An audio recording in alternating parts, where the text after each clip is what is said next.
کوږک هره کوڅه کې د واورین هندکو په نوکو د تکای کړي کوګل کې د کڅي په تیږو پرخو د تیرا سرخي برجل کې د سپین غره په دنګه غاړه د تاجمیر په هسکو تړو د بابا سپینه داړه د پولاد په سختو دړو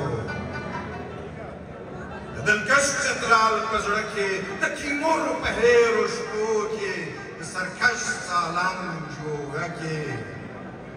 د تورغره ورکو درو کې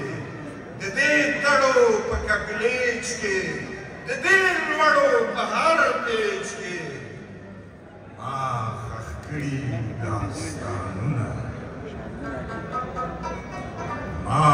جوړ کړي تاریخونه نڅوي دا الهامونه هر شکن مو بت شکن دی د مغرور د ککړیو هره بیش مو یادګاري دی د زورورو د ډبرو دا د ننګ اسماني تړې دا د جنګ توپاني لړې دا د پرخو کږلېچونه د دخنو د مرګ ژړې دا زما د بچو کور دی دا زما د بچو کور دی دا زما د بابا کور دی دا مې وینه دا مې مینه دا مې تن دا مې وطن دی دا د لوی پښتون بدن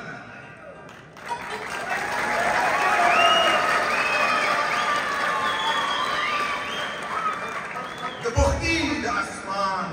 څوکې د پتویس د غیرت لیکې د زرتشت د زړه آهونه د سرما د سینې څړیکې د سپین پوښو کاروانونه د سپین پوښو کاروانونه د سرخ پوښو سیلاونه د سوري د جهاد نښې د میرویس د ننګ زخمونه د اکبر د خنجر ژبه د ایوب د تورې تندر د ملالې وروستۍ کړیکه د مرګي وغېږ ته منډې د ایمن د ژوند سندره د دریا د مرګ یادونه د اجمل د غیرت چغې د بابا د زړه کارونه زما د شعر په څپو کې زما د آه په نڅېدو کې سروي د ننګ سازونه سازوي د جنګ شعرونه پاروي دا آهنګونه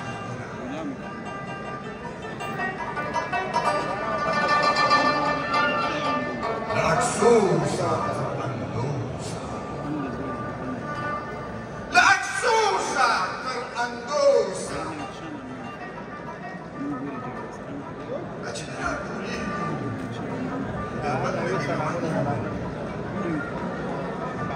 Bununla mahvene de gülüyor. Bununla bu hikini de hadi şam kazanmak dağıl. نار هي خلاصك لعكسوسة الأندوسة بيورك يومنا تدرانا بختون جسد بهرهت مينا مينا دا دسرو وينو دوليدا دخوني وقاب زاليدا هر براي شير پسندا هر بيخلا جنگ يا ليدا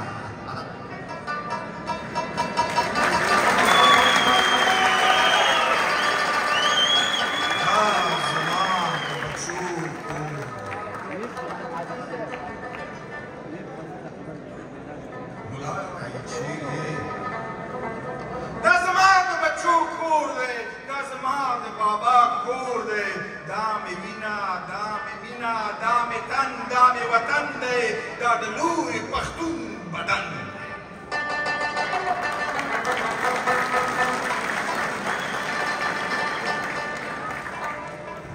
د بدنست هلمند موجونه د بدنست هلمند موجونه د سیستان تیر پرتمونه د اټک د اسمان لړې مد د آس ګردونه د عمود څپان د څنډې د شپنیو سیلاونه د کوکچې سیلابي غاړې د اوښبو کاروانونه د ارغن شینکۍ لوخړه د سکندر ستړي آهونه د هري توپاني بټې د تیمور مات اندامونه د کابل آسماني څاڅکي د فرنګ د مرګ خوبونه د کومل پولادي کاڼي د اورنګ اوبه مغزونه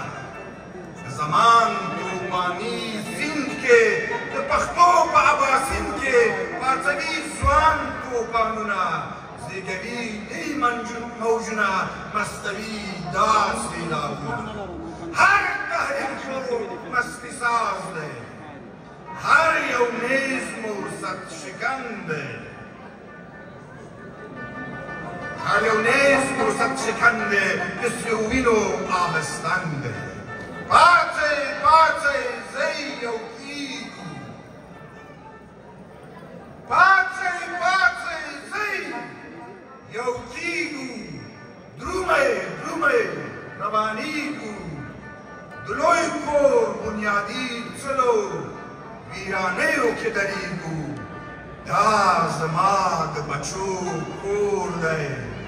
دا زما د بابا کور دی دا مو مینه دا مو وینه